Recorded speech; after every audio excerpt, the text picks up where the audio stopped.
This, we think, is a medical instrument. It is also lyddite, and it's a perfect form. Another one, and these are other ones, they are very much smaller than shown on this photo. And when we did a material check in Vienna, the most expert worldwide checked those pieces. First of all, the material. Each one is done with lyddite, and the form itself, he checked them, and finally he said, I cannot tell you how they were done, who did they make, but the only thing I can definitely tell you, from the same material in our days, we cannot make the same instruments. So how old they are, we do not know, but as they were found in Colombia, and they do not fit any existing pre-Columbian culture, we must consider that those artifacts are at least older than 6,000 years. But we cannot explain what kind of technology they did use to be able to make such instruments and such tools made with lyddite. You can see each piece fits exactly every kind of hand, never mind how big the size of the hand was. Each instrument, each tool fits exactly each hand which was using those instruments. This face looks a little bit like the Maui, the big stone statues from Easter Island. Here you have a close-up. This, in joking, I call it the dentist chair. Perfectly done, but again, same material, lyddite.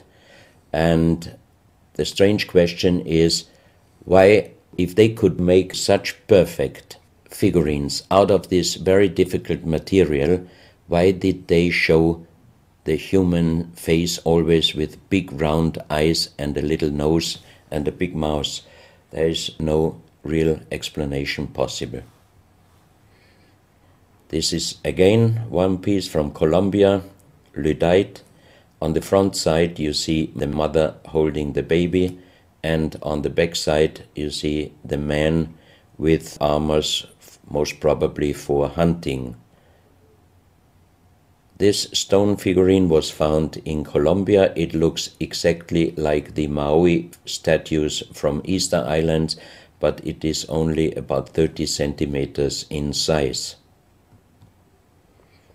This is another masterpiece of stonework. You have on both sides presented one bird, but if you look at the front side, you can see that the two birds presenting a face, and on the left side, between the bird's head and the wings, you see again this unknown writing which we found on stones from all over the world.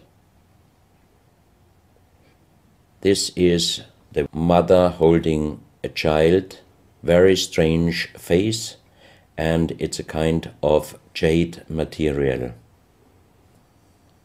This is another stone from Colombia showing an armadillo. On top of the armadillo you can see a strange face with long ear and two horns on top. On this artifact you can see a smiling face on top. You have two triangles on this side, and on the other side, on the right side, you have a face. Again, the animal face on the right side, and some unknown symbols. And on the bottom of this object you see an animal, looks like a crocodile. Now we are moving to Guinea, West Africa, very close to the border with Mali. They found on a huge granite mountain the half portrait of a lady done in granite stone, and the size of this statue from top of the head until the middle of the torso is exactly 150 meters. So this is a real big question. who might have been able to do such a huge granite half-portrait in a mountain at least 10 to 12,000 years ago, because the Italian geologist Professor Pittoni was on the spot. He did these photos and he checked the earth on the bottom of this mountain, and his calculation was that this stone monument must have been done at least 10 to 12,000 years ago. But then we have the real big question: who could have been able to do such a big stone monument? Even in our days, it would be impossible, or at least it would cost so much money that it would never be able to do.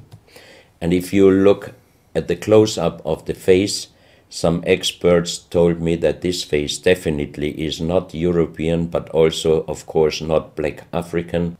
It must be either South American or Asian culture. But then again, we are at the point 10 to 12,000 years ago. It might be the civilization, the lost civilization from Atlantis. Close to this area in Sierra Leone, Professor Pittoni was in charge of diamond excavations.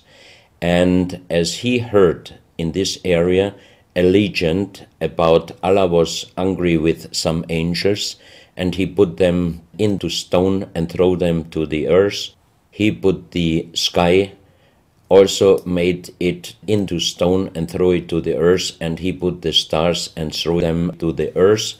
The legend says that the sky you can see on this stone, they call them sky stones, sky blue stones found in this area under the earth. And we did research in Vienna. This is definitely artificial stone. It's not a natural stone, and all the material could be found, but the only thing they could not inform us is what kind of color did they use to get this real sky blue color. The stone figurines found from 20 meters down to even 50 meters. Professor Pittoni always took some organic material from the finding place, and the age dating of those stone artifacts are from 2,500 years up to the oldest one, 17,000 years. Here you have a granite stone, so-called nomoli, stone nomoli, with very nice encarving. Here you have a man sitting on an elephant, as there are also the legends of giants all over Africa. You know how big is an elephant. It's a wonderful stonework. It's very hard and very heavy. There are also some artifacts showing half human or human with the head of a reptile, holding a kind of pot in their hand, and they could put something inside this pot, and also on top of several nomolis there is a hole for putting something inside, and most probably they were used for ceremonies. Here you have a kind of animal. It looks like a dinosaur. And when Professor Pittoni found this statue, it was making a strange noise. So he opened the statue, and they found inside the small black ball you can see on the bottom of the statue, and this was iron material. When we did the research on this artifact, and especially on this metal ball, next morning the professor called me and told me that somebody must have done a bad joke to me. I asked why, because the result of the research was this metal material is chrome steel, and chrome steel was found first time at the beginning of the 20th century in Austria. That means it was impossible inside a statue with the age of approximately 17,000 years.